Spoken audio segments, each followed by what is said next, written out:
Hello मित्रों, नमस्कार। मैं ज्वाला तिवारी आपके बीच में प्रस्तुत हूँ जीवन कौशल का ये तीसरा वीडियो लेके। पहले वीडियो में मैंने जीवन के बोध को स्पष्ट किया था और दूसरे वीडियो में मैंने दिनचर्या के बारे में सूक्ष्म रूप बताया, जैसे भोजन, व्यायाम, प्रार्थना, ये सारी चीज़ें जो मूलतः थी। ये तीसरा जीवन कौशल का ये तीसरा वीडियो है। मैं इसमें कार्य के टॉपिक को चुना हूँ। किसी भी व्यक्ति के लिए जीविका चलाने के लिए, भरण पोषण करने के लिए, उसके लिए एक पार्टिकुलर कार्य की आवश्यकता होती है कि हम किसी ऐसे काम को चुनें जिसके प्रतिफल से हम अपने जीवन का भरण पोषण कर सकें, जिसके प्रतिफल से हम अपनी दैनिक आवश्यकताओं की पूर्ति कर सकें। तो उसके लिए हमने कार्य का जो एक टॉपिक चुना है, मैं उसके बारे में विस्तार से बताना चाहूँगा।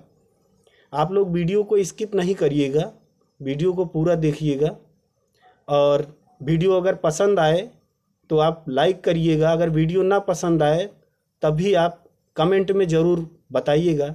मैं आपके इस प्यार के लिए आभारी रहूँगा। तो कार्य के इस मुख्य विषय पे हम आते हैं।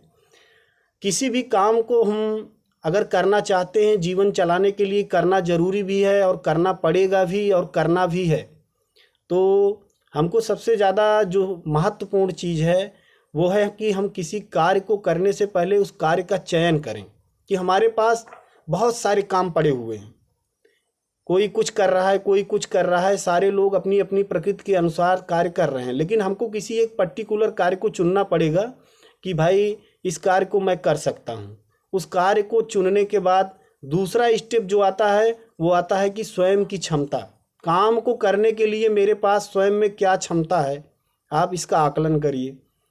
फिर इसके बाद हमारी आर्थिक क्षमता क्या है, इसका आकलन होना चाहिए। किसी भी काम को शुरू करने से पहले हमारी आर्थिक क्षमता क्या है, हमारी शारीरिक क्षमता क्या है, उस काम को करने के लिए मेरे पास दक्षात्मक क्षमता क्या है, हम उस काम को करने के लिए कितना निपुण हैं। नहीं तो पता लगा भाई मिठाई की दुकान हम खोल लिए और मिठाई के बारे में हम कुछ नहीं जानते। तो जिस दिन हमको कोई ज़रूरत ऐसी पड़ जाएगी तो उस दिन वो हमारे लिए वो प्रोडक्ट चुनौती बन जाएगा। ना हम बना सकते हैं, ना उसके बारे में कुछ बता सकते हैं। तो काम का ऐसा चयन हो जिसके बारे में हम निपुण हों, जिसके बारे में हमारे पास तथ्यात्मक क्षमता हो।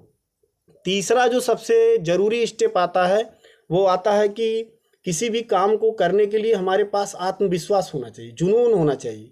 आदमी, बहुत सारे लोग हमारे क्लाइमेट में ऐसे मौजूद हैं, खास करके जिनको हम अपना बहुत खास मानते हैं। सबसे पहले हमारे किसी भी काम का प्रेजेंटेशन उन्हीं के पास जाता है। वो हमको डिमोटिवेट करने लगेंगे, भाई इस काम के लिए तू नहीं बना है, भाई ये काम ऐसे होता है, इसमें ये चुनौती आती है। तो अपने आप में आप खुद गांठ बांधिए।